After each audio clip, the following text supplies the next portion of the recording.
Okay, sorry I'm having little technical problems here, but good morning.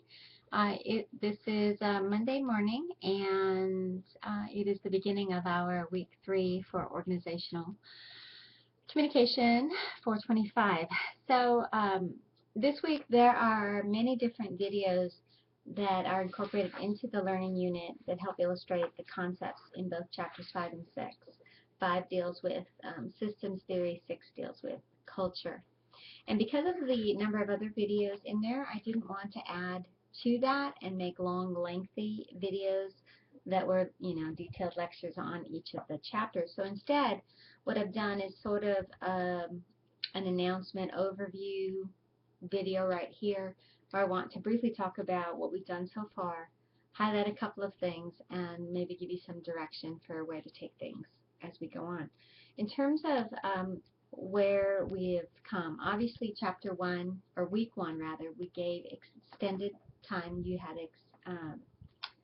extra days because of the chaos of the first week. Um, so that is completely graded. There were 3 assignments that very first week. They're all graded. There have been comments made on almost everything.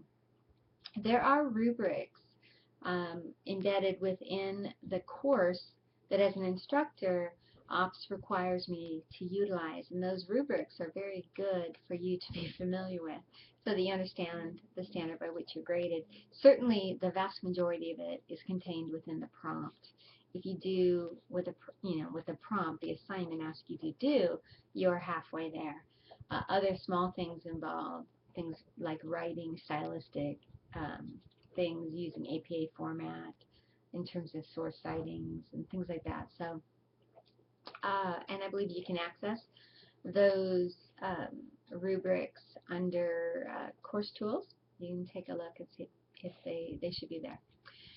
And so week 1's great. Week 2 overall looked fine. There only one assignment last week, and from what I've seen so far, uh, they look good. So tomorrow I'll tackle grading those issues.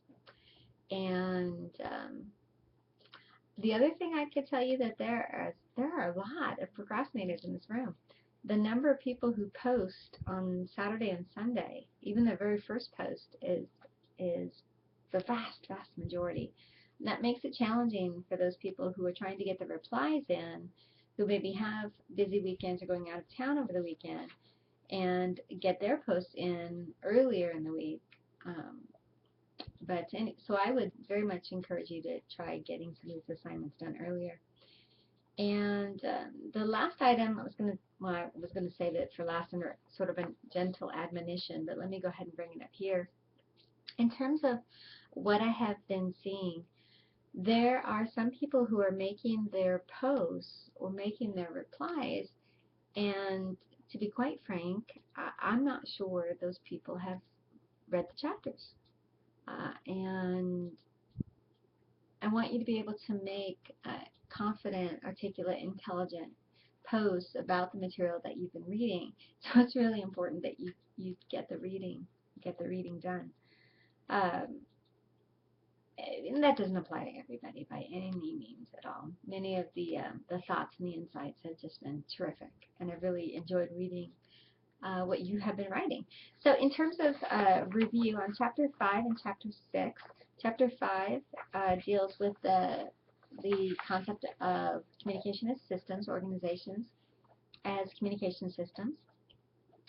And what we have here is we have a little bit of a shift in a metaphor. If you think of the functionalist perspective as very much the machine metaphor, which emphasized the components, the parts of the whole, emphasized efficiency and the different processes that you could work on to increase productivity and efficiency. That was very much based on a machine metaphor. Systems theory takes it more from an organism metaphor, where we have um, all the pieces make a whole, and the whole is greater than the sum of its part, and that's called the non-summative aspect or characteristic of systems theory, which is very important. In this chapter, you'll find a lot of terms, a lot of components of systems theory that are important to understand. Things like throughputs, inputs, outputs, entropy, homeostasis. Uh, the whole feedback loop concept. And like I said, I think one of the videos that sort of summarizes that, I think, will help illustrate that. And you also get some insights into some specific systems theories approaches, most specifically Carl Wake's organizational sense making. And in that approach, he basically is making the argument that we have a desire to make sense of things in our world. And so as a result, we will interpret, some might even say put a spin on, different things that have happened in order to for it to make sense to us. And we can do that both before, during, and after the event has taken place. And then you get another perspective at the end of that chapter. In terms of chapter 6, the chapter that deals with culture, here we have a different shift in terms of metaphor. Here we begin to look at organizations as culture metaphor. And it looks at things like norms and values and beliefs, organizational beliefs. Such things are examined within this view, such as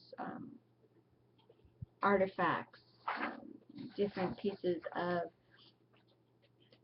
like rhetorical artifacts, whether it's a memo or things like that. That's all part of looking at and trying to dissect the organizational culture.